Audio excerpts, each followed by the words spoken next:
Steroid, এই steroid টার্মটা কিন্তু খুব মজার।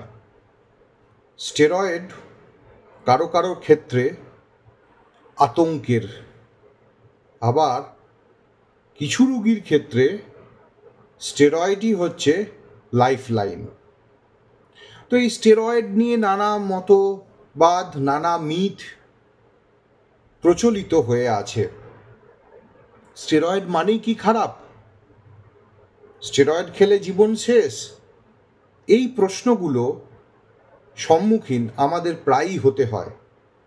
তো এইগুলোর একটা সহজ সমাধান দেওয়ার জন্যই আজকে আমি এই ভিডিওটা নিয়ে এলাম। স্টেরয়েড বেসিক্যালি কি? স্টেরয়েড একটা ওষুধ যা কিনা শরীরে ইনফ্লামেশনের মাত্রা কমায়, মানে অ্যান্টি ইনফ্লামেটরি। ইন্ডিয়া হচ্ছে এমন একটা দেশ যে দেশে পৃথিবীতে সবথেকে বেশি ওভার দ্য কাউন্টার ওষুধ বিক্রি হয়, মানে ওটিসি। ওটিসি মানে ডাক্তার প্রেসক্রাইব করেনি, হয় ওষুধের দোকানদার তাকে দিয়ে দিচ্ছে উইদাউট প্রেসক্রিপশন, বা পেশেন্ট নিজে দোকানদারের কাছ থেকে কিনে আনছে উইদাউট প্রেসক্রিপশন। সেটা হচ্ছে ওটিসি ড্রাগ, মানে over the counter drug. Steroid হচ্ছে সেই ওটিসি ড্রাগগুলোর মধ্যে এখনো পর্যন্ত ভারতবর্ষে চলা একটা অন্যতম ড্রাগ। তার সাথে আরও কিছু ওষুধ আছে, যেমন অ্যান্টিবায়োটিক আছে, পেন কিলার আছে, সেরকম স্টেরয়েডও আছে। তো স্টেরয়েড সত্যি সত্যি সাইড এফেক্ট প্রচুর, এবং সেই সাইড এফেক্ট আরও প্রবল হবে যদি আমরা দীর্ঘদিন ধরে সেই স্টেরয়েড ইউজ করি। যদি আমরা 7 থেকে 10 দিন বা কোনো কোনো ক্ষেত্রে 14 দিন পর্যন্ত স্টেরয়েড ইউজ করি, তাহলে সেই সাইড এফেক্ট হওয়ার সম্ভাবনা অত্যন্ত কম।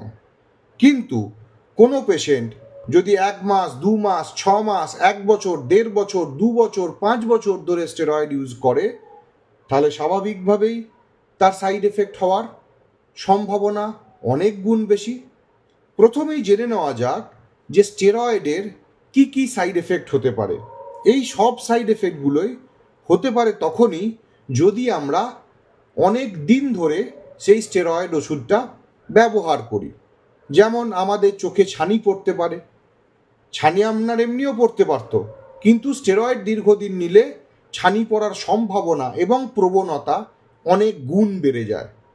দ্বিতীয় হচ্ছে, আপনি দীর্ঘদিন ধরে স্টেরয়েড ইউজ করলে সুগার আসতে পারে, হার্টের প্রবলেম আসতে পারে, কিডনির প্রবলেম আসতে পারে, শরীরে ক্যালসিয়ামের মাত্রা কমে যেতে পারে, অস্টিওপোরোসিস হতে পারে, অল্প একটু ধাক্কাতেই আপনার শরীরের হাড় ভেঙে যেতে পারে, আপনার বোন হেলথ অনেকাংশেই নষ্ট হয়। দীর্ঘদিন ধরে স্টেরয়েড ইউজ করলে ঘা শুকোতে চায় না। তাহলে এই এত নানাবিধ সাইড এফেক্টের মাঝে আমাদের সত্যি কি স্টেরয়েড ইউজ করা উচিত? উচিত, যদি সেটা সঠিক ডাক্তার সঠিকভাবে প্রেসক্রাইব করে থাকেন। যদি কোনো ডাক্তার সে জেনে বুঝে কোনো রোগের ট্রিটমেন্টের জন্য স্টেরয়েড আপনাকে ইউজ করে থাকেন, আপনি অবশ্যই খেতে পারেন। কিন্তু কখনোই আমার অ্যাজমাটা কমানোর জন্য, আমার গাঁটে ব্যথাটা কমানোর জন্য বাড়ির ছেলে মেয়েকে না বলে পাড়ার মদনের দোকান থেকে আমি স্টেরয়েড এনে এনে লুকিয়ে লুকিয়ে খাচ্ছি, সেটা করলে কিন্তু আপনার বিপদ সমূহ। মেডিসিনে একটা কনসেপ্ট আছে যেটাকে বলা হয় ম্যাজিক ড্রাগ অফ মেডিসিন। এই স্টেরয়েড সেরকম একটা ম্যাজিক ড্রাগ অফ মেডিসিন। মানে ধরুন কোনো সমস্যা আপনি দীর্ঘদিন ধরে ভুগছেন, সারছিল না, যেই আপনি স্টেরয়েড অ্যাপ্লাই করলেন পেশেন্ট রিলিফ পেতে শুরু করলো। এই ম্যাজিক এফেক্টের জন্যই অনেক ক্ষেত্রেই পেশেন্টরা সেলফ প্রেসক্রাইবড করে থাকেন। ধরুন কোনো একজন অ্যাজমার পেশেন্ট কোনো এককালে ডাক্তারবাবুর কাছে গিয়েছিলেন, তিনি তখন দেখেছিলেন যে অ্যাজমাটা এক্সাসারবেট করে গেছে, সেটাকে কমানোর জন্য তিনি 7 থেকে 10 দিন স্টেরয়েড ইউজ করেছিলেন। পেশেন্ট দেখলো যে তিনি স্টেরয়েড ছাড়া আরও যে 4-5টা ওষুধ প্রেসক্রাইব করেছিলেন, তার মধ্যে ওই স্টেরয়েড, ওরাল স্টেরয়েডটা খেয়ে সে সব থেকে বেশি ভালো আছে। সে তখন মনে মনে একটা প্ল্যান করে নিল যে আমার শ্বাসকষ্ট বাড়লেই আমি ওই স্টেরয়েডটা খেতে থাকবো, তাও প্রেসক্রিপশন নিয়ে ওষুধের দোকানদারের কাছে যাব না, ওষুধের পাতাটা নিয়ে যাব এবং সেই পাতাটা আমি সযত্নে লুকিয়ে রাখবো। তাহলে সেই স্টেরয়েডটা অটোমেটিক্যালি সেই ভদ্রলোক বা ভদ্রমহিলা দীর্ঘদিন ধরে খাচ্ছেন, তাহলে তার সাইড এফেক্ট হওয়ার সম্ভাবনা অনেকটাই বেড়ে যাচ্ছে। কিন্তু এর এগেনস্টেও কিছু কথা আছে। কিছু রোগ আছে যেখানে স্টেরয়েডই ভরসা, সেখানে ডাক্তারও কিন্তু খুব সচেতনভাবে স্টেরয়েডটা অনেক দিন, 6 মাস, 1 বছর ইউজ করতে পারেন। ধরুন একটা রক্তের রোগ আইটিপি, কিছু কানেকটিভ টিস্যু ডিসঅর্ডার যেগুলো মেয়েদের বেশি হয়, SLE, mixed connective tissue disorder, গাঁটের কিছু রোগ, রিউমাটয়েড আর্থ্রাইটিস, কিছু শ্বাসকষ্টের রোগ, আইএলডি, যেখানে অনেক দিন ধরে এই স্টেরয়েডটা ইউজ করতে হয় পেশেন্টকে, রুগীকে নিয়ন্ত্রণে আনার জন্য। কিন্তু সেক্ষেত্রেও মেডিকেল সায়েন্স তার একটা বিকল্প আউটপুট দিতে চাইছে, কি না স্টেরয়েড স্পেয়ারিং থেরাপি। আমরা সেক্ষেত্রে কি করি, যে প্রথম 1-1.5 মাস স্টেরয়েডটাকে হাই ডোজে চালায়, কিন্তু তার সাথে সাথে আরও কিছু ওষুধ চালাতে থাকি, যেটা ডোজ আমরা আস্তে আস্তে বাড়াই এবং স্টেরয়েডের ডোজ আস্তে আস্তে আস্তে আস্তে কমায়। সেটাকে বলা হয় স্টেরয়েড স্পেয়ারিং থেরাপি। 2-3 মাস পরে যখন রোগটা কন্ট্রোল হয়ে যায়, তখন স্টেরয়েডের মাত্রাটাকে আমরা কমিয়ে কমিয়ে নামে মাত্র একটা জায়গায় এনে পৌঁছাই এবং সেই স্টেরয়েড স্পেয়ারিং ড্রাগ, যেগুলো ধরুন অনেক ইমিউনো সাপ্রেসিভ ড্রাগ আছে, সেগুলো ফুল ডোজে চালাতে থাকি। তার একটাই কারণ, যাতে স্টেরয়েডটার সাইড এফেক্ট সব থেকে কম হয়। তাহলে কোনো ডাক্তারই চেষ্টা করে না আপনাকে মারতে, আপনাকে বাঁচাতেই চেষ্টা করে।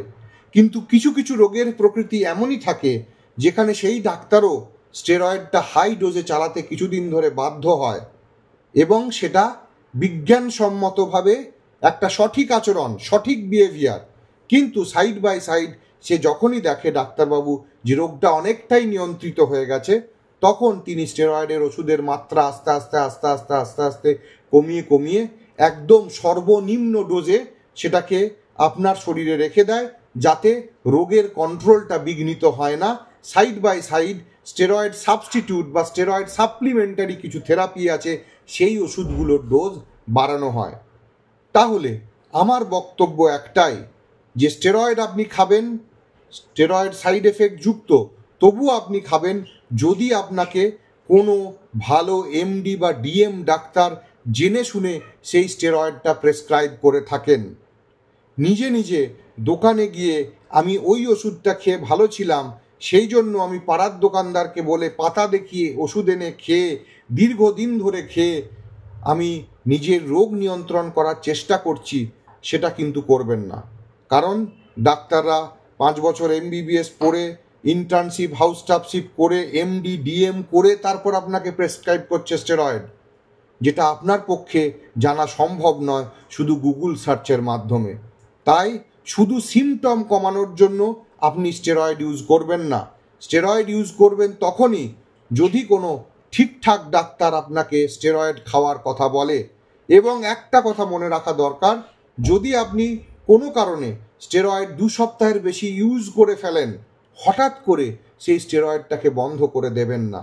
সেক্ষেত্রেও আপনাকে স্টেরয়েডটা যদি বন্ধ করতেই হয়, তাহলে ডাক্তারদের পরামর্শ নিয়েই ধীরে ধীরে ডোজ কমিয়ে কমিয়ে কমিয়ে কমিয়ে বন্ধ করতে হবে। হঠাৎ করে বন্ধ করলে সেটা আপনার মৃত্যুরও কারণ হতে পারে। আমার মনে হয় স্টেরয়েড নিয়ে এই কথাগুলো আপনাদের সারা জীবন ভবিষ্যতে চলার পথে কাজে লাগবে। যদি আমার এই ভিডিওটি ভালো লেগে থাকে, তাহলে আপনার নিকট আত্মীয়, চেনাশোনা মানুষদের মধ্যে শেয়ার করুন, পেজটাকে লাইক করুন। Thank you.